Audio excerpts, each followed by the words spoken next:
बाबा मी बोलतोय. भाडगाव, आज परत 10 रुपयाला ना तू? बाबा थोडं टेन्शन होतं हो. तोंड काळ कर तुझं, परत फोन नको करू. बाबा ऐकून तर घ्या. हॅलो बाबा,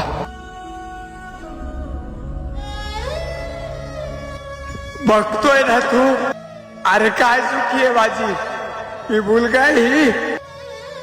मी दारू पिलोय हे सगळ्यांना दिसतंय, पण मी दिवस रात्र कष्ट करतो, राबतो, घाम घालतो, हे कोणालाच दिसत नाही. एका मुलाकडनं किती रे अपेक्षा? वयात आलं तर घरच्यांसाठी करायचं, लग्नाचं वय झालं तर मुलीकडच्यांसाठी करायचं, लग्न झालं तर बायकोसाठी करायचं, मुलांसाठी करायचं, त्याच्या आईला सगळ्यांसाठी करायचं, सगळ्याच अपेक्षा पूर्ण करायची. पण तिथं आम्ही कुठंच नाहीये.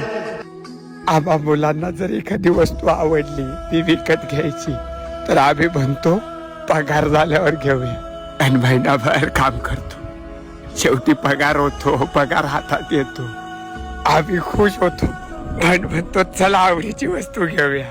पण आम्ही म्हणतो नाही, आधी लोकांचं देणं देऊया. मग काय पैसे घरी पाठवतो, काही light bill, gas bill, room rent, याच्या आईला पैसा असा येतो असा आज निघून जातो. परत काय तर तेच, बघू पगार झाल्यावर.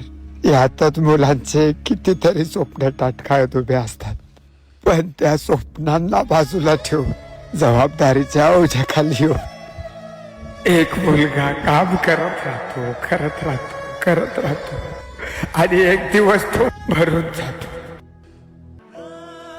पण त्या मुलाला स्वतःसाठी काहीच घेणं होत नाही, आणि एवढी करूनही त्या मुलाला कधीच कोणी गाणे समजून येत नाही. कसा मी अनमादू कुणा